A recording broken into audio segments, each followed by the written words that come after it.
Ce soir, selon les invitations que vous avez reçues, nous allons parler sur le thème de l'évasion. Ce titre est tiré d'une lettre dite aux Hébreux, lettre écrite voici bientôt 2000 ans et dans laquelle on peut lire, et je vous cite ce grand texte, « Comment échapperons-nous si nous négligeons un si grand salut ?»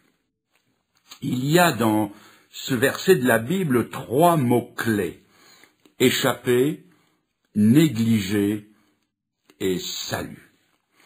Premièrement, nous allons commencer par échapper, d'où nous tirons le mot évasion.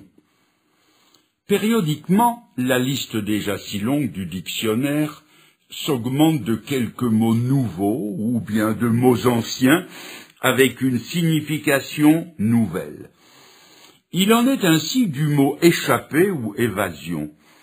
Si vous prenez un dictionnaire d'entre les deux guerres ou même d'après-guerre, vous trouverez au mot évasion le sens traditionnel de s'évader d'une prison ou d'une contrainte. Mais aujourd'hui, dans le mot évasion, il y a des connotations supplémentaires. Le temps des vacances peut être vécu comme une agréable évasion.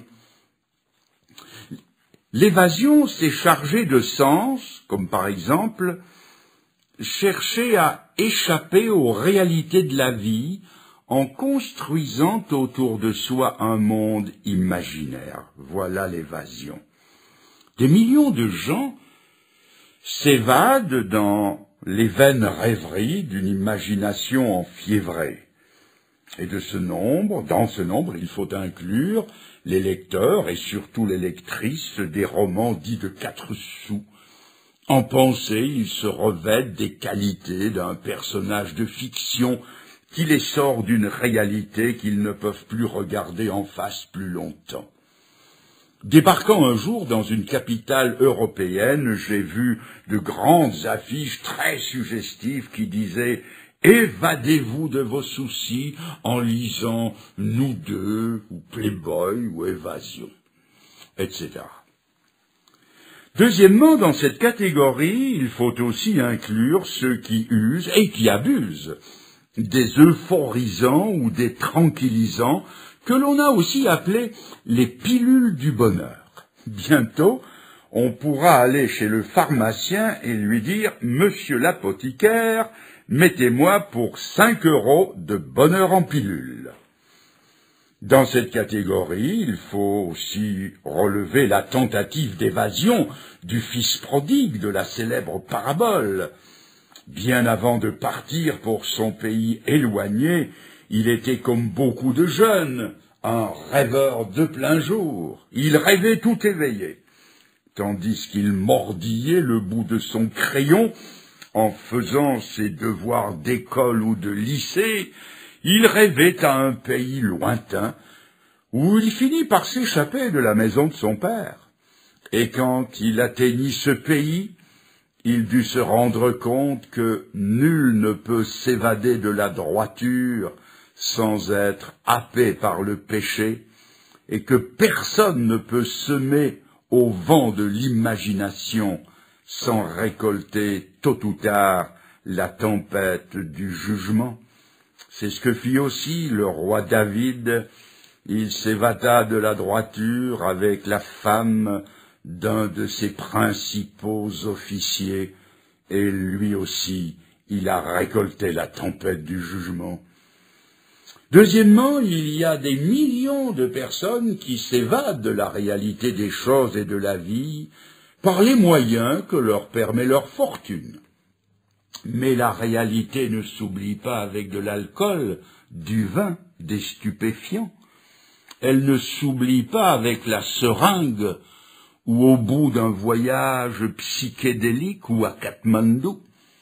Quand la vapeur de l'alcool se dissipe et que la fièvre du plaisir tombe, que reste-t-il sinon un arrière-goût amer, un immense sentiment de solitude, un profond dégoût pour soi-même, Alfred de Musset a écrit en son temps « Quand mon cœur fatigué du rêve qui l'obsède, à la réalité revient pour s'assouvir, au fond des vains plaisirs que j'appelle à mon aide, j'y trouve un tel dégoût que je me sens mourir. » Voyez-vous, le danger de prendre l'habitude de s'évader dans toutes sortes de plaisirs superficiels, c'est de s'apercevoir que l'évasion occasionnelle se transforme en esclavage perpétuel et de découvrir qu'on est devenu le prisonnier de son évasion.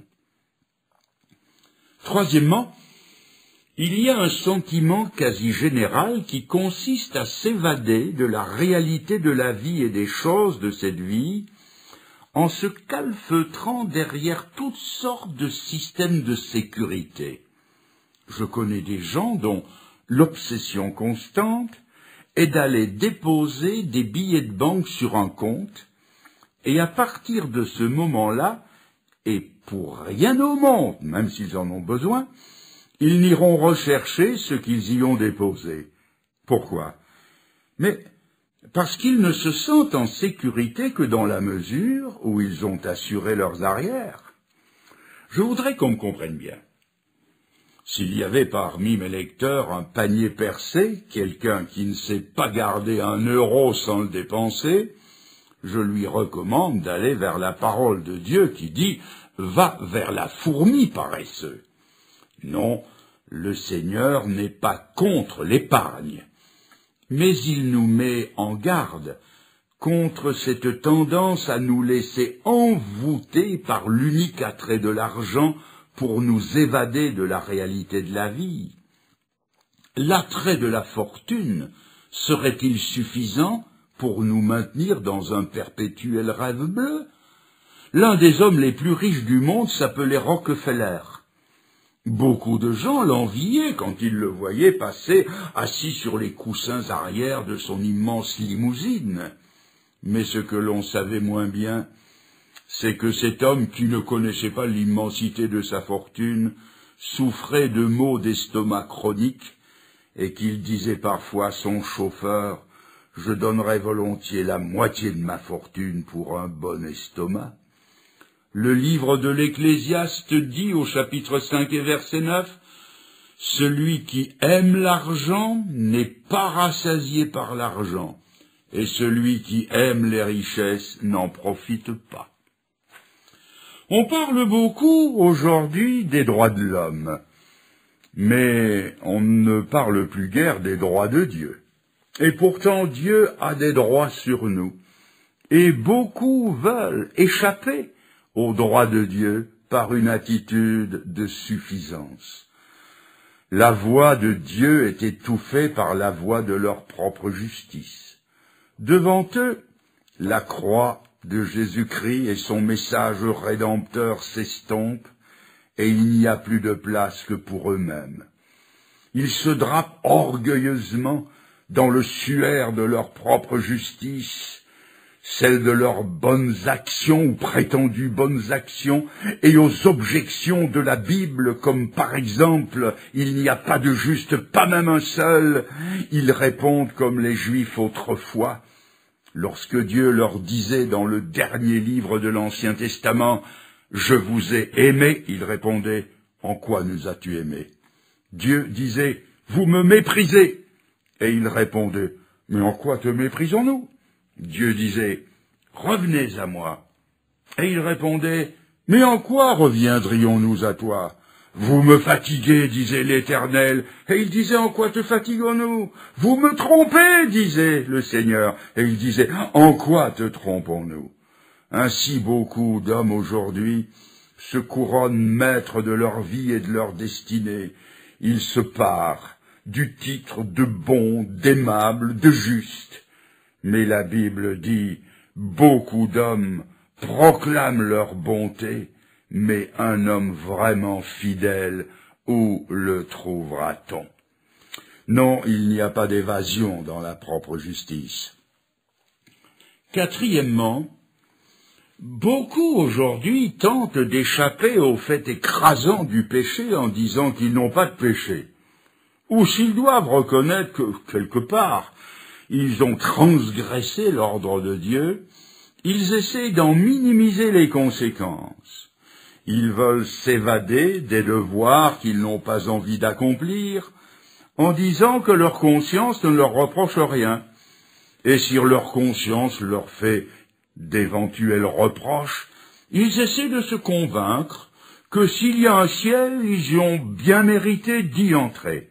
Mes amis, il n'y a pas d'évasion dans la suffisance. Le livre des Proverbes qui excelle en vérité percutante dit « As-tu vu un homme sage à ses propres yeux ? Il y a plus à espérer d'un insensé que de lui. » Laissez-moi vous illustrer cela. Il y a quelques années, ça fait sourire, il y a quelques années aux États-Unis, un jeune homme a été appelé sous les drapeaux pour faire son service militaire. Il s'appelait Bill, de son prénom. Et il avait ceci de particulier, c'est qu'il mesurait 2,20 m. Quand il est passé devant le sergent Fourier pour recevoir son uniforme, la veste la plus grande avait des manches qui lui arrivaient entre le coude et le poignet, et le pantalon le plus long lui arrivait entre le genou et la cheville. Rien ne lui allait, et Bill fut démobilisé avec cette mention extraordinaire: il était trop grand pour l'armée américaine. Il y a des gens comme ça. Ils sont trop grands pour aller au ciel. Dieu va les démobiliser. Pensez-y. Ils sont tellement justes. Ils sont tellement bons. Ils sont tellement grands que le ciel n'est pas à leur mesure. Car dans le ciel, et tant pis si je vous choque, il n'y a pas de bons. Il n'y a pas de juste, pas un seul. Dans le ciel n'entreront que des coupables graciés par Dieu, des pécheurs, des Sauls de Tarse, des brigands, des Marie-Madeleine, mais qui un jour se sont frappés la poitrine, se sont reconnus pécheurs, des gens qui pourront chanter à l'agneau qui a été immolé et qui nous a lavés de nos péchés. Mais comment un propre juste pourrait-il jamais chanter ce chœur éternel? Au lieu de chanter gloire à l'agneau, il chanterait gloire à moi-même. Je suis au ciel parce que je le vaux bien. Non, il n'y a pas de juste dans le ciel.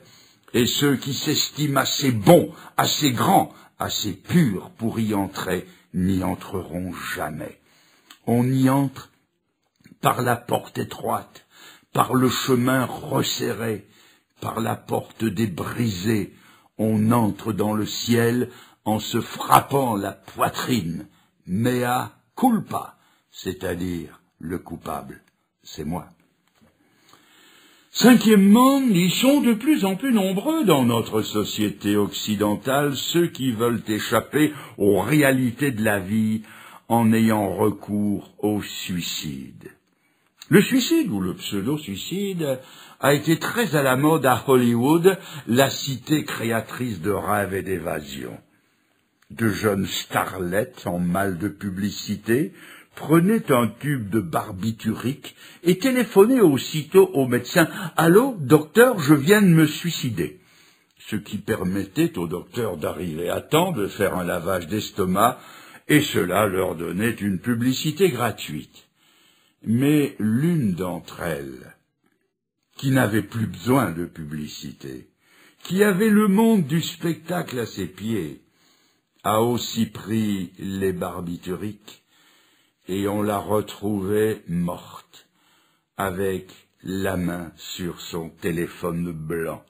Elle s'appelait, vous le savez? Eh oui, vous l'avez dit, Marilyn Monroe. Et puis, il y a aussi des noms comme Monterland, Hemingway, Romy, Dalida, qui n'avaient plus besoin de publicité et qui ont voulu enterrer la réalité dans la tombe. Mais, mes amis, le suicide ne recule pas l'échéance d'une autre réalité, celle de la comparution devant Dieu. il ne fait que nous introduire plus rapidement dans la présence d'un Dieu que nous aurions essayé de fuir, car, et c'est là tout le sérieux de la situation, la Bible dit, il est réservé aux hommes de mourir une seule fois, après quoi vient le jugement. Dieu a-t-il une réponse au problème de l'évasion? Dieu, je le précise, ne donne pas une réponse, mais la réponse. Et la réponse de Dieu à ce problème d'évasion, c'est l'Évangile, qui veut dire la bonne nouvelle.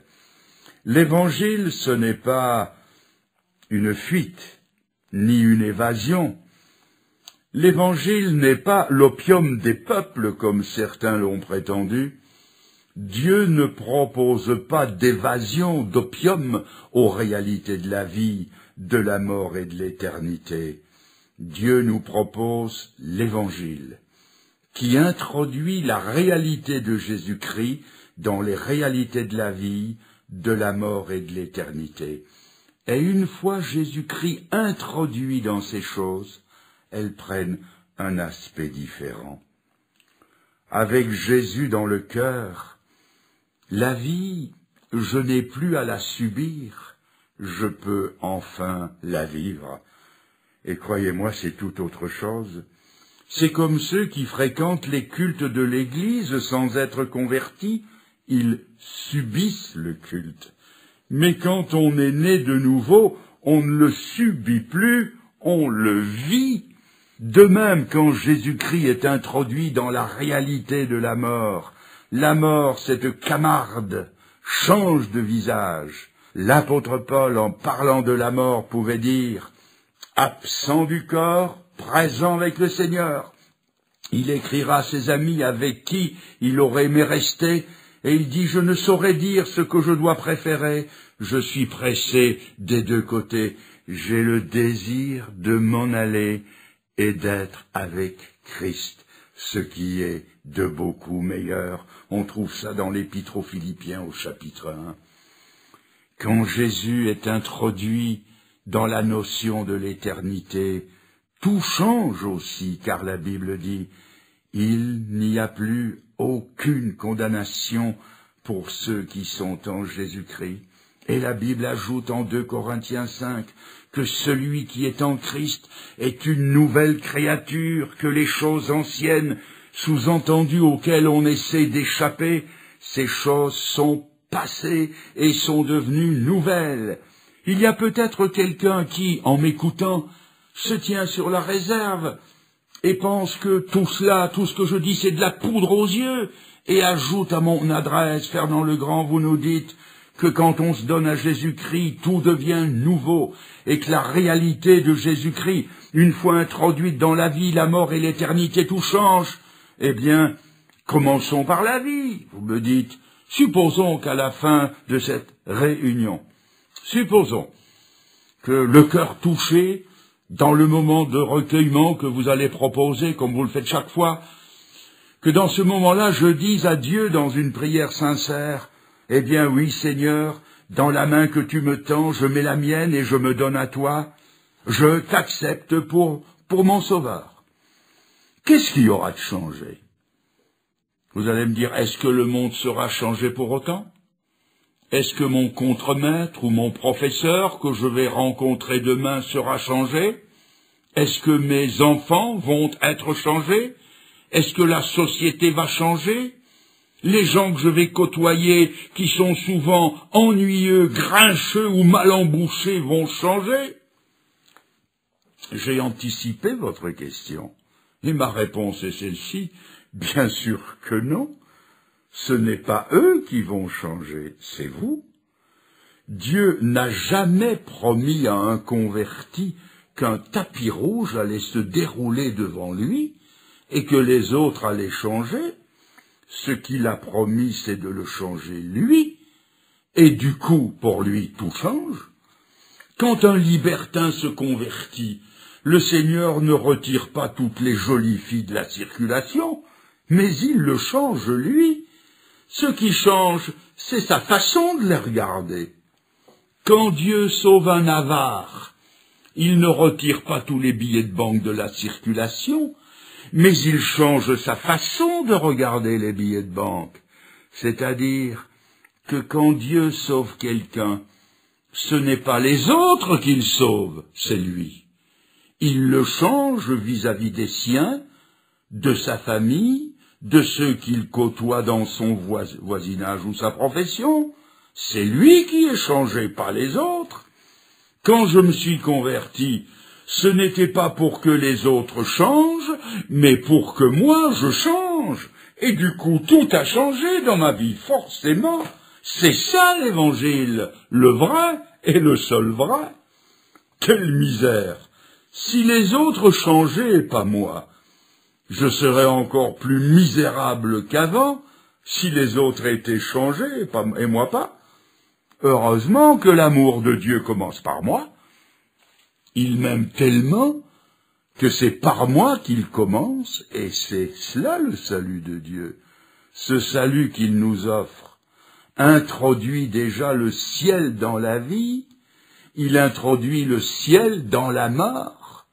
C'est Étienne, le premier martyr chrétien, qui va mourir lapidé, et qui, juste avant d'avoir la tête écrasée par des pavés, voit le ciel ouvert, et Jésus debout à la droite de Dieu pour l'accueillir. Jésus introduit dans la mort et dans l'éternité, c'est cela qui change tout, et c'est ce qui compte par-dessus tout.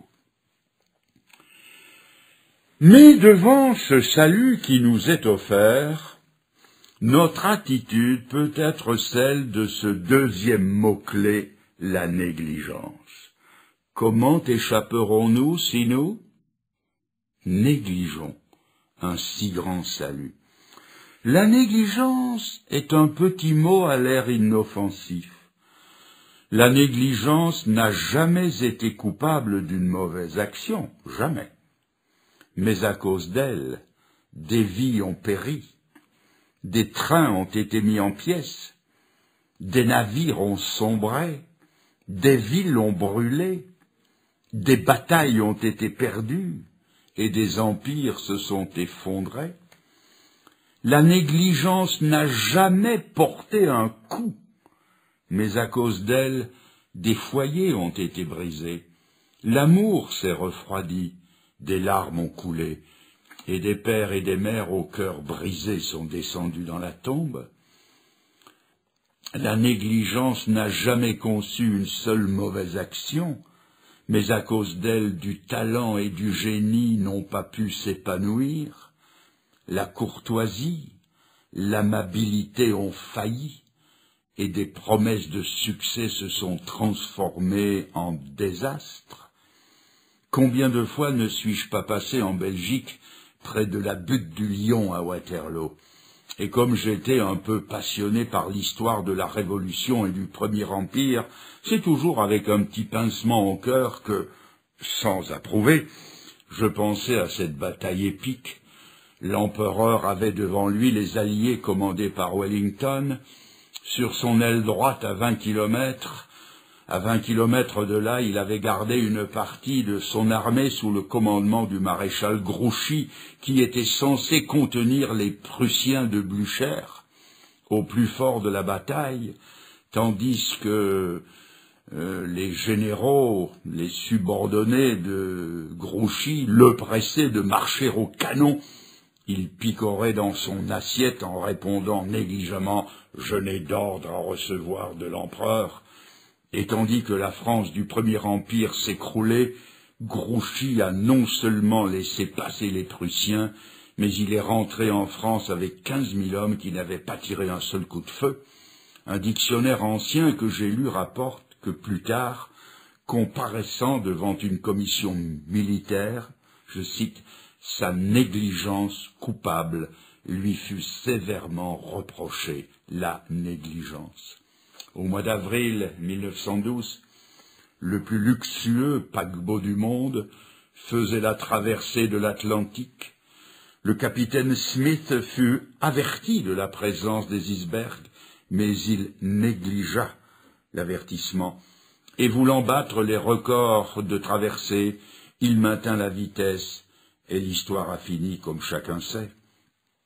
Au procès de Jésus-Christ, Ponce Pilate, le gouverneur romain, tandis qu'il siégeait au tribunal, fut averti par sa femme qui lui fit dire qu'il n'y ait rien entre toi et ce juste, car aujourd'hui j'ai beaucoup souffert en songe à cause de lui. Mais il négligea l'avertissement de sa conscience, de sa charge et de sa femme. Il négligea l'avertissement du ciel et il y a laissé son âme. Un homme qui faisait de fréquents voyages à l'époque où l'aviation était moins sûre qu'à présent, a compris qu'il devait contracter une assurance pour mettre les siens à l'abri du besoin en cas d'accident. Il a fait préparer cette assurance, puis, au dernier moment, il a négligé de la signer. Il a pris l'avion, et ce fut aussi la dernière fois, et parce qu'il avait négligé de signer, rien que ça, il a laissé sa famille dans le besoin. Mes amis, vous ne pouvez pas vous permettre d'être négligent avec ce qui vaut plus que tout l'or du monde. Cela coûterait trop cher. C'est un prix que vous ne pouvez pas payer. Vous ne pouvez pas vous payer ce luxe. Mes amis, votre âme, c'est ce que vous avez de plus précieux. N'est-il pas écrit « Que donnerait l'homme en échange de son âme ?» Votre âme vaut plus que tous les biens du monde. C'est pourquoi vous ne pouvez pas vous permettre d'être négligent. Comment échapperons-nous si nous négligeons un si grand salut? C'est une question à laquelle il n'y a pas de réponse et à laquelle Dieu lui-même ne peut pas donner de réponse parce qu'il n'y en a pas. Négliger le salut, c'est s'exclure de toute possibilité de salut. Après l'évasion et la négligence, nous arrivons au troisième mot-clé, le salut. Avez-vous remarqué que l'auteur de la Bible, le Saint-Esprit, en parlant de salut, n'emploie pas l'affirmatif, le comparatif, mais une sorte de superlatif. Un si grand salut. Pourquoi? Parce que l'Évangile nous sauve de la plus grande perdition possible à la plus grande bénédiction possible et par le plus grand sauveur possible. Arrêtons-nous une dernière fois sur le mot « salut ». Quelqu'un va peut-être me demander « Fernand le Grand, dites-nous de façon claire ce qu'il nous faut faire pour être sauvés. Parlez-nous du salut, mais parlez-nous-en d'une façon telle que nous le comprenions. Comment être sauvés?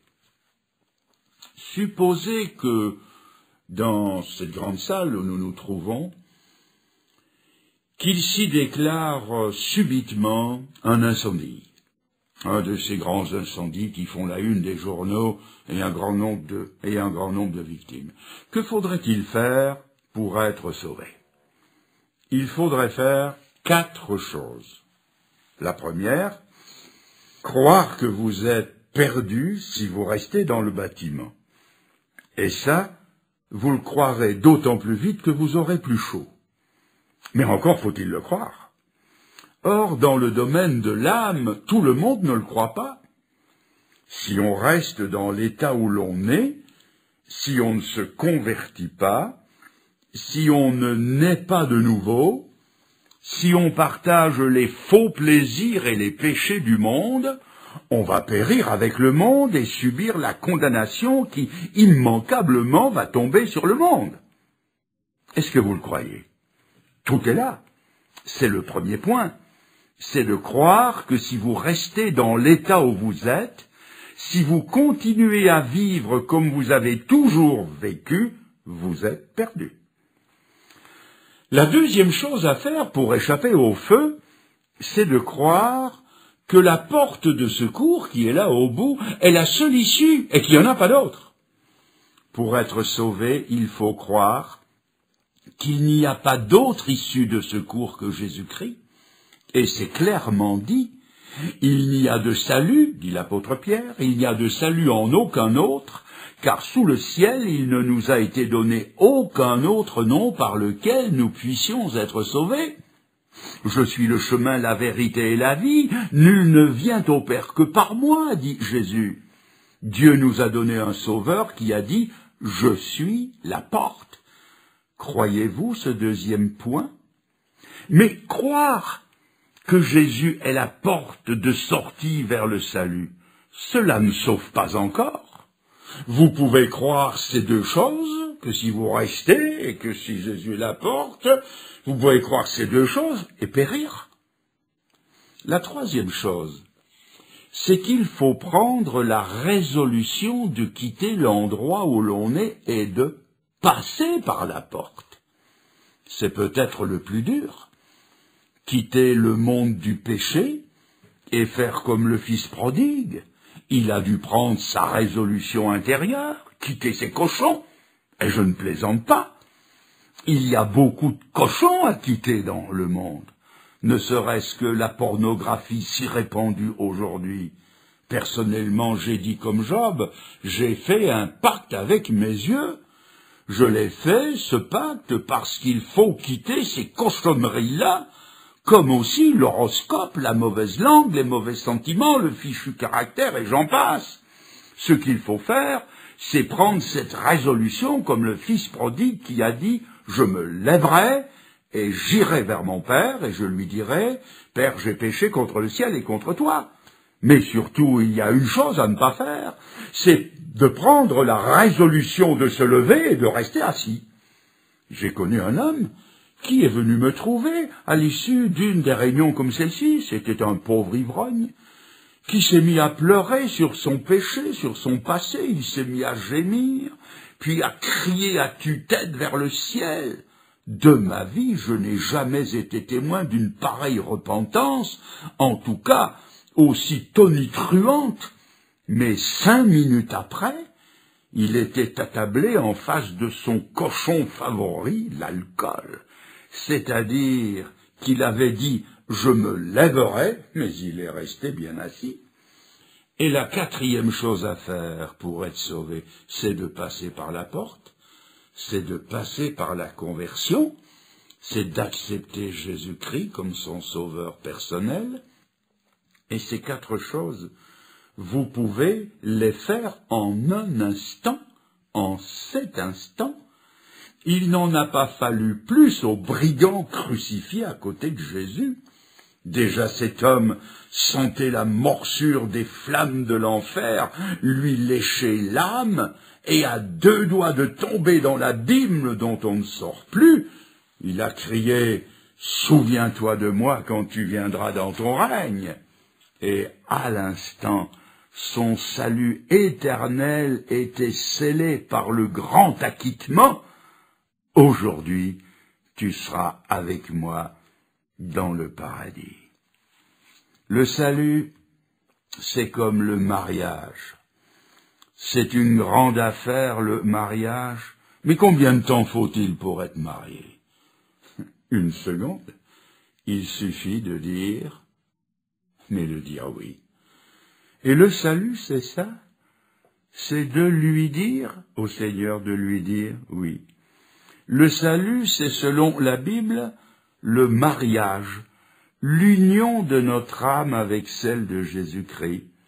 Il devient alors notre époux, notre fiancé. C'est écrit là, textuellement, dans 2 Corinthiens 11. Le fiancé à qui l'on dit « Oui, Seigneur, c'est envers toi que je m'engage pour que tu deviennes mon sauveur et mon Seigneur ». Or, justement, ce « oui » qui sauve, beaucoup ne l'ont pas encore dit. Et ceci me rappelle une histoire que j'ai plusieurs fois racontée. Vous m'excuserez si vous l'avez déjà entendue, mais elle me paraît tellement complète. Pourtant, c'est une histoire abracadabrante, mais vraie, qui s'est passée en Angleterre. 2 fiancés sont allés devant les autorités pour se marier. La question rituelle a été posée aux mariés. Voulez-vous prendre comme épouse mademoiselle X, ce à quoi il a répondu par l'affirmative. Puis la question a été posée à la demoiselle, voulez-vous prendre pour époux monsieur Mr. X? Et elle n'a pas répondu.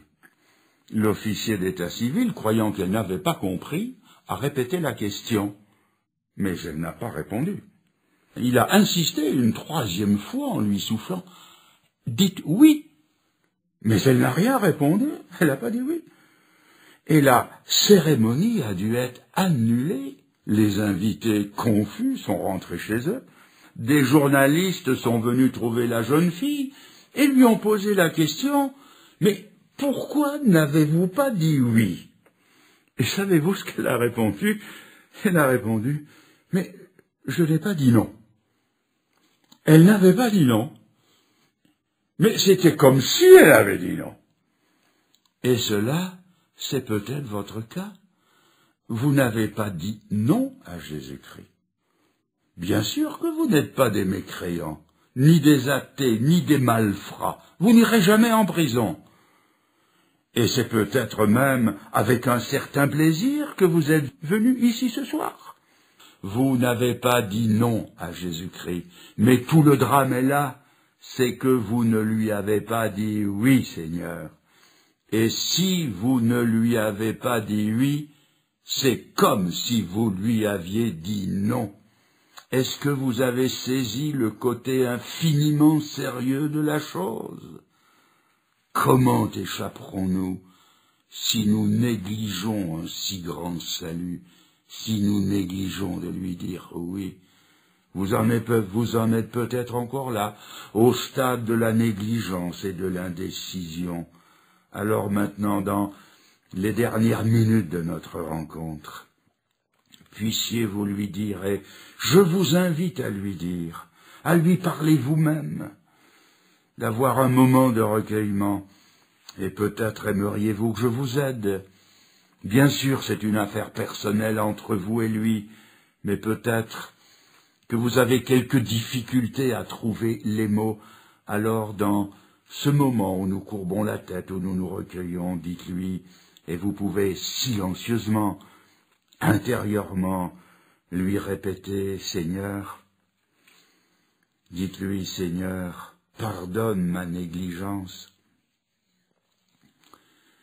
pardonne mes hésitations et mes péchés. Dites-lui même, je t'apporte ce qui me fait mal, comme aussi le mal que j'ai fait aux autres. Dites-lui, Seigneur, je t'apporte ce qui me perd, ce qui me ferme la porte de ton ciel. Je t'apporte ce qui me rend malheureux déjà sur cette terre. Et dites-lui, Seigneur, le oui que j'ai si longtemps hésité à te dire, eh bien je te le dis maintenant de toute mon âme. Ô Jésus-Christ, je te dis oui ce soir. Amen, Seigneur. Amen. Amen.